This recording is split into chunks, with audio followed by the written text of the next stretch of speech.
और मनुस्मृति का विरोध ये राहुल गांधी नहीं कर रहे हैं, या देश के विपक्ष के नेता नहीं कर रहे हैं, बहुजन समाज नहीं कर रहा है। इस पूरे देश ने हमेशा से मनुस्मृति का विरोध किया है, और मनुस्मृति का विरोध करने का ही नतीजा है कि आज देश संविधान से चलता है। भाई साहब, ये अभी मुक्तेश्वरानंद, इनके लिए तो खुद आवाज़ उठा दी थी। जैसे ही इन्होंने महाकुंभ के ऊपर सवाल उठाए थे, तो इन्हीं के दोस्त जो शंकराचार्य थे, और इन्हीं के जो पीठाधीश्वर थे, इन्हीं के जो महामंडलेश्वर थे, इन्हीं के जो सनातन के ठेकेदार थे, उन्होंने तो इन्हीं के महामंडलेश्वर होने पर भी और इनके पीठाधीश्वर होने पर भी आपत्ति जता दी थी। शंकराचार्य हो या जो भी कोई व्यक्ति हो, अगर कोई इस तरीके की टिप्पणी करता है कि देश के अंदर मनुस्मृति सबसे ज़्यादा लागू होनी चाहिए, देश संविधान से चलता है और संविधान से ही चलता रहेगा, तो इस तरीके के बयान देने वाले, चाहे वो शंकराचार्य अविमुक्तेश्वरानंद हो या कोई और शंकराचार्य हो या फिर किसी राजनीतिक पार्टी के बड़े राजनेता हो, अगर कोई मनुस्मृति की बात करेगा, मनुवाद विचारधारा की बात करेगा, तो उसके ऊपर तो यूएपीए लगाकर तुरंत उसके खिलाफ कार्रवाई होनी चाहिए। लगातार जिस मनुस्मृति को लेकर देश भर में बहुजन लोग विरोध करते आए हैं, डॉक्टर भीमराव अंबेडकर ने भी मनुस्मृति को जलाया, लेकिन आज शंकराचार्य कह रहे हैं कि जो मनुस्मृति को नहीं मानेगा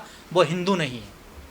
देखिए, सबसे पहले तो इन पर देशद्रोह का मुकदमा चलना चाहिए। शंकराचार्य पे, शंकराचार्य हो या जो भी कोई व्यक्ति हो, अगर कोई इस तरीके की टिप्पणी करता है कि देश के अंदर मनुस्मृति सबसे ज़्यादा लागू होनी चाहिए, देश संविधान से चलता है और संविधान से ही चलता रहेगा, तो इस तरीके के बयान देने वाले, चाहे वो शंकराचार्य अविमुक्तेश्वरानंद हो या कोई और शंकराचार्य हो या फिर किसी राजनीतिक पार्टी के बड़े राजनेता हो, अगर कोई मनुस्मृति की बात करेगा, मनुवाद विचारधारा की बात करेगा, तो उसके ऊपर तो यूएपीए लगाकर तुरंत उसके खिलाफ कार्रवाई होनी चाहिए और उसको सलाखों के पीछे। अगर हिंदू धर्म में रहना आपको तो मनुस्मृति को मानना होगा ना।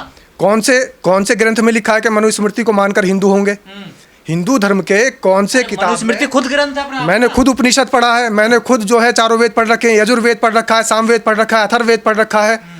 तो मुझे आप ये बताइए, रामचरितमानस मैंने पढ़ रखी है, उपनिषद की बात कर रहे हैं आप, उपनिषद मैंने पढ़ रखे हैं। इसके अलावा चाहे कल की अवतार हो और चाहे गरुड़ पुराण हो, चाहे वो महाभारत हो या गीता हो, कहीं नहीं लिखा कि मनुस्मृति को पढ़ने वाला व्यक्ति ही हिंदू होगा।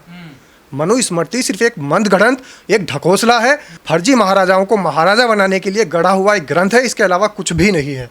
और मनुस्मृति का विरोध ये राहुल गांधी नहीं कर रहे हैं, या देश के विपक्ष के नेता नहीं कर रहे हैं, बहुजन समाज नहीं कर रहा है। इस पूरे देश ने हमेशा से मनुस्मृति का विरोध किया है, और मनुस्मृति का विरोध करने का ही नतीजा है कि आज देश संविधान से चलता है। तो फिर शंकराचार्य क्यों कह रहे हैं इस बात को? क्या वो गलत कह रहे हैं? वो तो हिंदू धर्म के देखिए जानकार हैं और वो पीठासीन है। ये शंकराचार्य चार में से एक हो, या मैं तो ये कहता हूँ कि ये पूरे ही विश्व के अंदर एक ही शंकराचार्य हों, लेकिन गलत बात जो व्यक्ति करेगा उसकी बर्दाश्त नहीं होगी।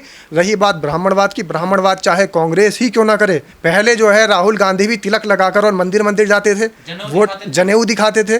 तो वोट की राजनीति करने वाला व्यक्ति या फिर ब्राह्मणवाद फैलाने वाला व्यक्ति कोई भी हो, समाज उसे स्वीकार नहीं करेगा। सनातन राहुल गांधी को तो खुद निकाल देना हिंदू धर्म से। देखिए अब उनको ना मंदिर में कोई पूजा पाठ करवाएगा। अब देखिए, धर्मों से निकालने के लिए भी मठाधीश आने लग गए, पीठाधीश्वर आने लग गए। अभी आपने देखा होगा, कुछ समय पहले की बात है, जब महाकुंभ चल रहा था, तो पैसा लेकर भी पीठाधीश्वर बनाए गए थे, मठाधीश बनाए गए थे।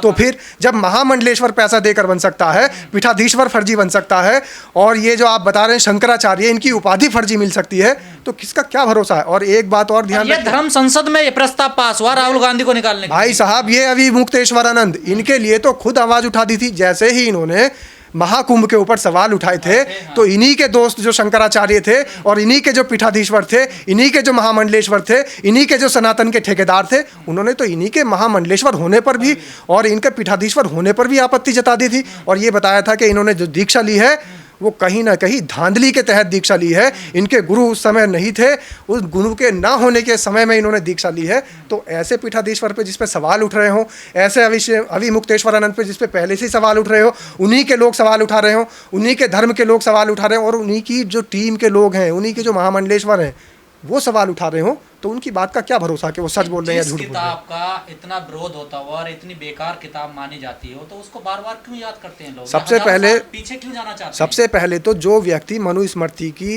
बार बार उसके लिए उसकी विचारधारा मनुस्मृति से मिल रही हो, तो उसको सबसे पहले संविधान पढ़ाना चाहिए, उसको बुलाना चाहिए, एक पाठ्यक्रम देना चाहिए कि संविधान पढ़ो। तो महिला विरोधी हो गया ना, महिला विरोधी हुआ और मनुस्मृति, तो ऐसे कानून को हम नहीं मानते और ऐसे कानून का हम विरोध करते हैं और पूरे देश को विरोध करना चाहिए मनुस्मृति का। और अभी मुक्तेश्वरानंद को माफ़ी मांगनी चाहिए। और अभी मुक्तेश्वरानंद को कोई ठेका नहीं है कि किसी को भी उठा के वो हिंदू धर्म से बाहर कर दे। के साथ कांग्रेस ने कोई प्रतिक्रिया नहीं दी है, ना विरोध जताया है, ना कोई इनके खिलाफ एफआईआर कराई है। देखिए, कांग्रेस हमेशा से एक काम करती चली आ रही है कि जो साधु संत हैं, साधु समाज के लोग हैं, उनका सम्मान करती चली आ रही है। और कांग्रेस अभी मुक्तेश्वरानंद को भी साधु मानती है और साधु को भी अपने आप में सोचना चाहिए कि राजनीति में ना पड़े और ऐसे राजनीतिक उथल पथल के बयान ना दें। लेकिन आपको मैं एक बात और श्योर कर दूं, अभी मुक्तेश्वरानंद शायद जो राजनीति से प्रेरित बयान जो देते हैं वो सिर्फ और सिर्फ अपनी प्रसिद्धि को बढ़ाने के लिए बयान देते हैं। वो तो देते ही ना बयान देके, कभी जाने जाते हैं। आप क्यों जान रहे हैं? आप मुझसे अभी मुक्तेश्वरानंद का सवाल क्यों कर रहे हैं? मैंने अभी मुक्तेश्वरानंद पे जवाब क्यों दिया? क्योंकि अभी मुक्तेश्वरानंद ने कुछ ऐसी बात कह दी ना। बाकी हम किसी और जो शंकराचार्य उनकी बात क्यों नहीं कर रहे? आम इंसान तो नहीं है ना, देखिए वो शंकराचार्य है ना, एक देखिए ये भी एक बड़ी उपाधि है ना उनके पास। लेकिन शंकराचार्य की एक पद की गरिमा, उसकी गरिमा उनको रखनी चाहिए। एक मर्यादा है, उस मर्यादा को रखना चाहिए। और मैं तो बिल्कुल खुलेआम कह रहा हूँ कि हिंदू भी दो तरीके के हो गए कि एक मनुस्मृति मानने वाले, एक संविधान को मानने वाले। मैं भी तो हिंदू, पर मैं मनुस्मृति नहीं मानता। देखिए, हिंदू तो दो तरीके के हो ही रहे हैं। एक हिंदू तो वो है जो गौमूत्र और गोबर का पान करते हैं, और एक धड़ा वो है जो सच्चे सनातनी है, जो आप बैठे हैं, जो और समाज के लोग बैठे हैं, जो बहुजन समाज में भी आते हैं, तमाम समाज में आते हैं, वो हैं असली सच्चे सनातनी, जो कि वेदों को मानते हैं। क्या कभी कहते हैं हम संविधान, इनका इलाज इनका हिंदू राष्ट्र की बात करते हैं, ये कभी कुछ बात करते हैं। इनका इलाज सीधा है कि इनके ऊपर आप वीडियो बनाना बंद कर दीजिए, इनके सवाल उठाना बंद कर दीजिए।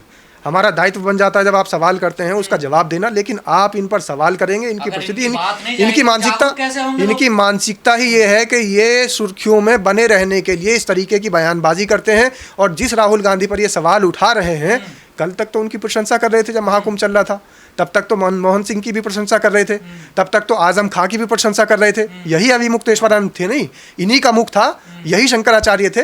तो अब इनका पद वही है, अभी इनका मुख वही है, अब ये वही अभी मुक्तेश्वरानंद है, लेकिन इनके सुर बदलते रहते हैं। राहुल गांधी को क्या जरूरत थी संसद में खड़े होकर मनुस्मृति को लेकर उसके खिलाफ में बोलने? राहुल गांधी नहीं, पूरे देश के हर व्यक्ति को, देश के हर नागरिक को मनुस्मृति के खिलाफ बोलना चाहिए।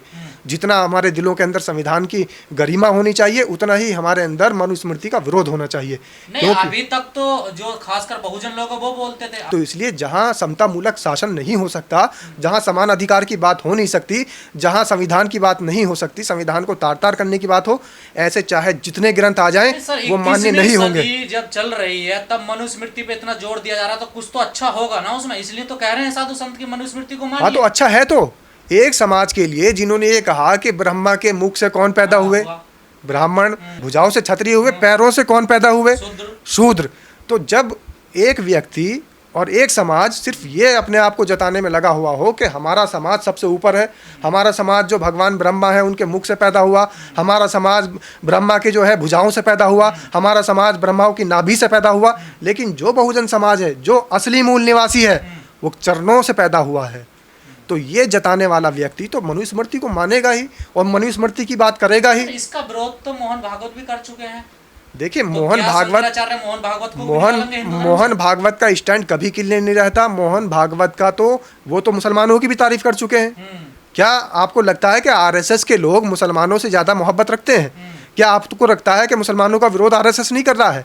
क्या आपको लगता है कि जितने भी आरएसएस के लोग हैं, राष्ट्रीय स्वयं सेवक संघ के अलावा भी जो इतने इनके प्रकोष्ठ चल रहे हैं या इनके जो दल चल रहे हैं, जो इनके घटक संगठन चल रहे हैं, क्या वो मुसलमानों का विरोध नहीं करते?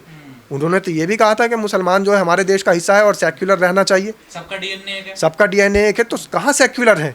आप देखिए, तो मोहन भागवत की बातों को बिल्कुल सिरे से खारिज कर दिया जाता है, क्योंकि मोहन भागवत ऐसा जहर बो चुके हैं। अब अगर वो जहर को ख़त्म करने की भी कोशिश करेंगे स्वयं ही, तब भी वो उस जहर को ख़त्म नहीं कर सकते, क्योंकि बाबा साहेब भीमराव अंबेडकर ने बहुत पहले कह दिया था। कांग्रेस को क्या करना चाहिए इनके खिलाफ? कांग्रेस को तो इनके खिलाफ मुकदमा कर देना चाहिए था, तुरंत केस कर देना चाहिए था। रही बात, कांग्रेस को ये जवाब देना चाहिए कि धर्म मान्य है अपने आप में, मैं कौन सा धर्म स्वीकार करता हूँ ये मेरी मर्जी है, ये अभिव्यक्ति की आज़ादी मुझे संविधान ने दी है।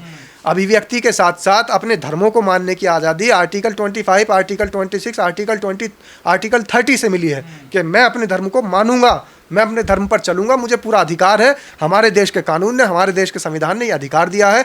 कोई भी बाबा, कोई भी पीठाधीश्वर, कोई भी महामंडलेश्वर ये नहीं कह सकता कि आज आप हिंदू धर्म से बाहर हो गए, आप आज मुस्लिम धर्म से बाहर हो गए, आज आप सिख धर्म से बाहर हो गए। धर्मों से बाहर करने वाला कोई नहीं है। व्यक्ति खुद चाहता है तो धर्म से बाहर होगा, व्यक्ति स्वयं चाहेगा तो धर्म के अंदर रहेगा।